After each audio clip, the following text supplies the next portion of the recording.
So I wasn't planning on making another video this weekend, but I actually received a request from someone, and it was to make a video about fetishes, or actually asking if I had any fetishes. And I'm not going to go into the whole list of them, but I think it's safe to say that we all do, right? And that just reminded me, a couple of months ago, I saw this video on YouTube, and it was from a gay psychologist, and he was just talking about how, like, not every fetish is based off of trauma. Like, some are just naturally occurring to the person, and it's not anything negative that's attached to it, or the cause of it. And so I remember thinking, because I think prior to that video, I just assumed that every fetish was based off of trauma, and it made me think about my fetishes and just the root of those fetishes. And so I just thought I'd make this video. It's not going to be a long one, but just a quick one, just to kind of go over two of my fetishes and to show the contrast of one that I think is trauma-based and one that isn't, though they're kind of similar in a way. But let's just get into it, okay? The first fetish is in my early teens, late teens, early 20s, I had a fetish for older men. And part of that was, I've mentioned this before, just me being scared and coming out the closet and just not knowing how to interact with men physically. And so having that older man with having the power over me, that was kind of something that I wanted, that I searched out for. And I'm thinking about that, and obviously that's a trauma-based thing, but I thought of, on the surface you would think, oh, it's daddy issues, right? His daddy wasn't there. Like, I've discussed my father before, as you guys know, but I honestly don't think that's where I'm pretty sure that's not where that fetish came from. It came from when I was molested, and so I was about 9 years old. That's a separate video for that. But right after the molestation ended, I started having this daydream fantasy kind of situation, and I would act this out every night, and it was always kind of like the same situation, to where, like, me and my family, we would be out for the day, and we'd come back late at night, and I would go to the bedroom to go to bed, and the light switch wasn't working, so I just get into the bed that I was molested in, and like, it turned out there was some older guy who kind of broke into the house, and he was just laying in that bed, and instead of me yelling and screaming, he was just kind of like, no, please don't say anything, and so I would end up protecting him and sneaking to the kitchen to get him food. Okay, again, this is all in my fantasy. This was actually happening, but yeah, I felt the need to protect him. And for any of you who have been molested, I think you know that whole dynamic of how that happens, how you protect the perpetrator. But that's the relation between that and the molestation, and how that fantasy happened right after that.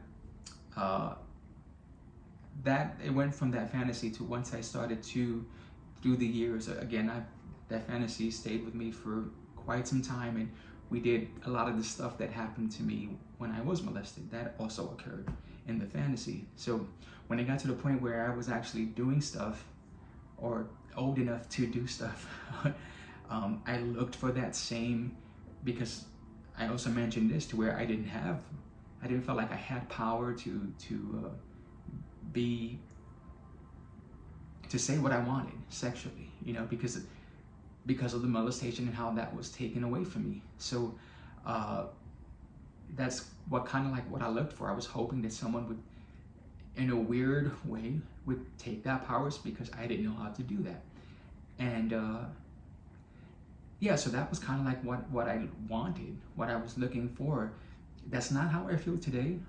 Not that I don't find older men attractive, but it's just more like it got to the point where, like, I want to be equal. Once I started to work through this stuff, even before therapy, I started working through that part of me and thinking, like, no, I don't, this is not how I want. I don't feel comfortable. Even if I had that situation, I wouldn't feel comfortable sitting in there. I want a equal situation. So again, not saying that I'm not attracted to older men. I still am, but it's just more of the power dynamic of it is not there anymore. So the second fetish that I wanted to talk about, and I actually have a separate full video about this, but it's the role playing. I've always been into role playing. I do enjoy it. I like it, and I don't think that this is more of me just like being creative and being an actor and living out just different roles. But because the roles are so different, I don't think this one is trauma based. I think this is just a naturally occurring thing of me being a creative person and wanting to make characters and live out these characters.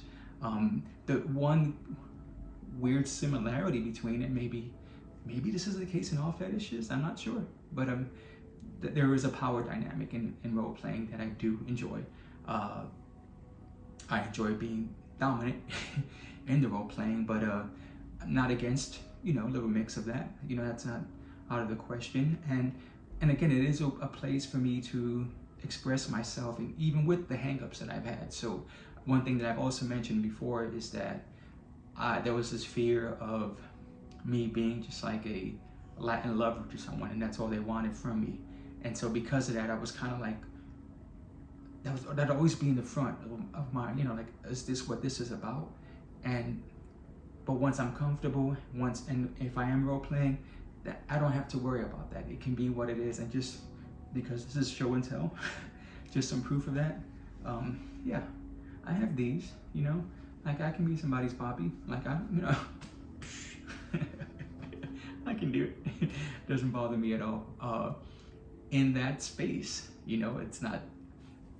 Obviously, I work through that part of it too. So I'm just kind of joking, but yeah, just the role playing gives me a chance to be free and open, and I think that's coming from just a natural part of me that would have always been there no matter what happened to me.